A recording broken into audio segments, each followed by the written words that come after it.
அனைவருக்கும் வணக்கம். மத்திய அரசு ஊழியர்கள் மற்றும் ஓய்வூதியதாரர்களுக்கு ஒரு முக்கியமான செய்தி. அதாவது ஓய்வூதிய விதிகளில் மாற்றம் செய்ய போறதாகவும், இதனால ஊழியர்களுக்கு நிவாரணம் அளிக்கும் விதமாக டிஓபிடி ஒரு முக்கியமான அறிவிப்பு வந்து வெளியிட்டிருக்காங்க. அது என்ன தகவல், அதை பற்றின விவரம் என்ன, இது எல்லாமே இந்த வீடியோவில் பார்க்க போகிறோம். ஸ்கிப் பண்ணாம கடைசி வரைக்கும் பாருங்க. நம்ம சேனலை சப்ஸ்கிரைப் பண்ணாதவங்க பண்ணி வச்சுக்கோங்க. நம்ம சேனலில் சென்ட்ரல் மற்றும் ஸ்டேட் கவர்மெண்ட் சம்பந்தமான ஆல் அப்டேட்ஸ் போட்டுருவோம்.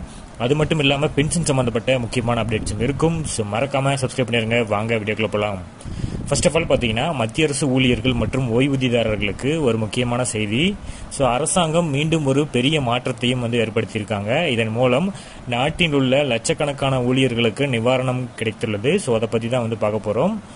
புதிய விதிகளின் கீழ் ஜூன் 30 அல்லது டிசம்பர் 31 அன்று, அதாவது சம்பள உயர்வுக்கு ஒரு நாள் முன்பு ஓய்வு பெறும் ஊழியர்களுக்கும் சம்பள உயர்வு பலன் வந்து இனி கிடைக்கும்.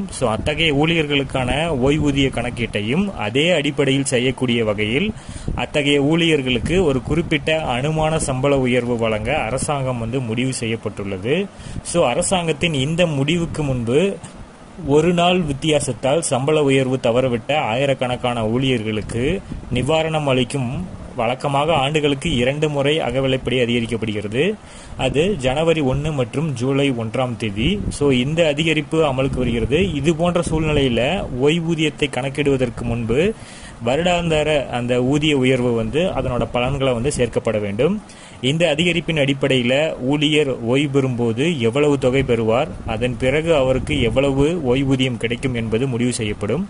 அரசாங்கத்தின் இந்த புதிய முடிவின் மூலம் அகவிலைப்படி அதிகரிப்பிற்கு முன்பு ஓய்வு பெறும் ஊழியர்களுக்கு அவர்களின் ஓய்வூதியத்தில் அது சேர்க்கப்பட்டு அதன் மூலம் அகவிலைப்படியின் பலனும் வந்து வழங்கப்படும். 2006ஆம் ஆண்டில் அரசாங்கம் ஒவ்வொரு ஆண்டும் ஜூலை 1ஆம் தேதிக்கு சீரான சம்பள உயர்வுக்கான தேதியை வந்து நிர்ணயித்தது. 2016ஆம் ஆண்டில் ஜனவரி 1 மற்றும் ஜூலை 1ஆம் தேதி ஆகிய 2 தேதிகளில் இதற்கான நிர்ணயிக்கப்பட்டன. இதற்கு ஒரு நாள் முன்பு ஓய்வு பெற்ற ஊழியர்கள் சம்பள உயர்வை தவறவிட்டால் அது ஓய்வூதியத்தையும் வந்து பாதித்தது. 2017ஆம் ஆண்டில் சென்னை உயர்நீதிமன்றம் ஒரு வழக்கை விசாரித்த போது ஓய்வு பெற்ற ஊழியருக்கு அனுமான சம்பள உயர்வின் பலனை வந்து வழங்கியது. இதன் பின்னர் 2023 மற்றும் 24ஆம் ஆண்டுகளில் இதுபோன்ற வழக்குகளில் அனுமான சம்பள உயர்வை பெறுவதற்கான உரிமையை உச்சநீதிமன்றமும் வந்து அங்கீகரித்தது. பணியாளர் மற்றும் பயிற்சித்துறை மே 20, 2025 அன்று இது தொடர்பாக ஒரு அலுவலக குறிப்பாணையை வந்து வெளியிட்டது. அதில் தகுதி உள்ள அனைத்து மத்திய அரசு ஊழியர்களுக்கும் அவர்கள் முறையாக சேவையை முடித்திருந்தால் இப்போது இந்த பலன்கள் வந்து கிடைக்கும் என்பதை தெளிவுபடுத்தியிருக்காங்க.